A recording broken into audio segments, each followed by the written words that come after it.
Welcome to GK land. दोस्तों, हमारा आज का टॉपिक है राज्य वन सेवा मुख्य परीक्षा खंड बा यूनिट 3 से राष्ट्रीय वन नीति 1988। अब एक प्रश्न हमारे सामने है, वन नीति में संशोधन आखिर क्यों?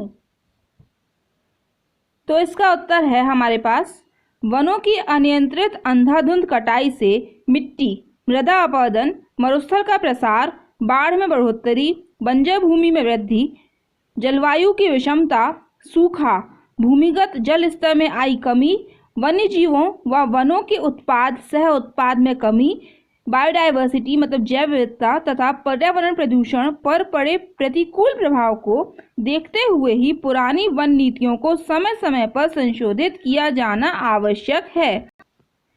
भारत में सबसे पहले 1894 ईस्वी में वन नीति अपनाई गई। इसका उद्देश्य था वनों से अधिकाधिक राजस्व वसूलना। चूंकि ये ब्रिटिश कालीन वन नीति थी, इसलिए यह केवल वसूलना जानते थे, और वो भी क्या, रेवेन्यू, कि वनों से हमें कितने ज़्यादा से ज़्यादा हम उसका दोहन कर सकते हैं, उसको वसूल सकते हैं अपने परिणामों, अपने उद्देश्य पूर्ति के लिए। ठीक है, तो इसका रिजल्ट क्या निकला? इसका रिजल्ट निकला कि उन्होंने वनों को बांट दिया, वनों का बंटवारा, परंतु समुचित प्रबंधन करने में वो सक्षम नहीं रह पाए, तो समुचित प्रबंधन की कमी देखी गई।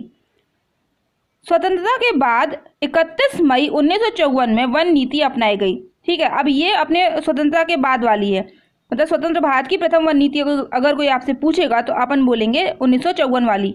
इसका उद्देश्य क्या था? देश के कुल भूभाग के 33% पर वन क्षेत्र लगाना। अभी जो ये 33% है, ये डिस्क्राइब किया गया है 20 + 60 के रेशियो से। कैसा? तो 33% में 20% मैदानी भागों में और 60% पर्वतीय क्षेत्रों में वन होने ही चाहिए। ये एम है हमारा। इसका रिजल्ट क्या निकला? तो मानव निर्मित वन क्षेत्रों को बढ़ावा दिया गया, पशुचारण पर नियंत्रण कसा गया, वनों ने राष्ट्र की भौतिक और पर्यावरणीय जरूरत के रूप में एक स्थान बना लिया, अधिक वृक्षारोपण किया गया एवं वन क्षेत्र में वृद्धि का लक्ष्य रखा गया। ठीक है, हमारे देश भारत में 1988 में नवीन राष्ट्रीय वन नीति घोषित की गई, जो कि हमारा आज का टॉपिक है, राष्ट्रीय वन नीति 1988। ठीक है, इसके 3 लक्ष्य थे: पर्यावरण में स्थिरता लाना, वनस्पति व जीव जंतुओं जैसी प्राकृतिक धरोहरों को सुरक्षित रखना, जन सामान्य की बुनियादी जरूरतों की पूर्ति करना। संशोधित वन नीति का मुख्य आधार बेस क्या था? तो वनों की सुरक्षा, संरक्षण और विकास करना ही इस संशोधित वन नीति का मुख्य आधार था।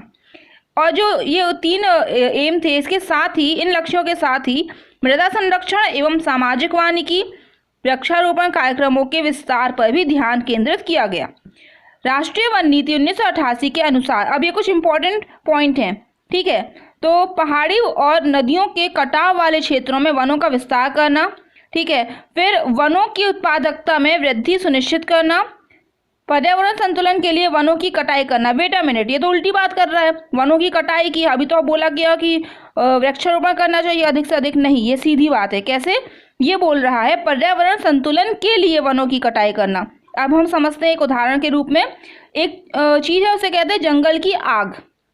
अत्यधिक वर्षा से बादल फटने और बिजली गिरने की अधिक संभावना होती है, जिससे जो सूखे पेड़ होते हैं उनमें शीघ्र अतिशीघ्र आग लग जाती है, और यह आग फैलती ही जाती है, जिसके कारण सदियों में बना वन क्षेत्र, जंगल कुछ घंटों में ही ध्वस्त हो जाता है।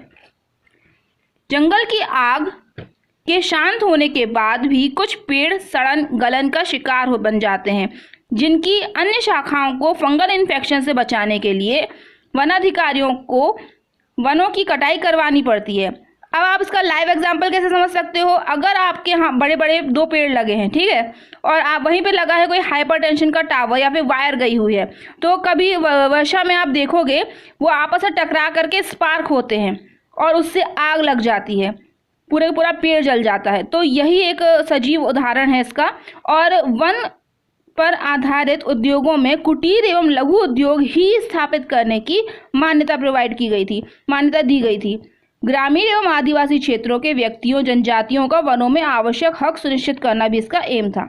अब कुछ एक्स्ट्रा फैक्ट, जैसे कि 1988 में घोषित वन नीति को क्रियाशील बनाने हेतु अगस्त 1999 में एक 20 वर्षीय दीर्घकालीन राष्ट्रीय वानिकी कार्य योजना लागू की गई। अब ये राष्ट्रीय वानिकी कार्य योजना क्या है? तो इसका एम था वनों की कटाई को रोकना, तथा देश के 1/3 भूभाग को वृक्षों वनों से आच्छादित करना।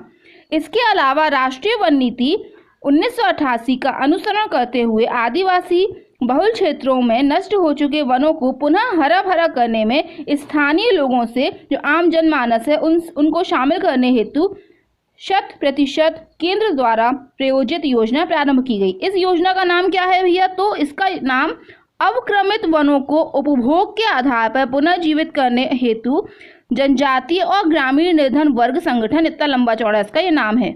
इसका एम बहुत अच्छा है, क्या कि आदिवासियों को रोजगार मुहैया करवाना। Okay, thank you friends, bye.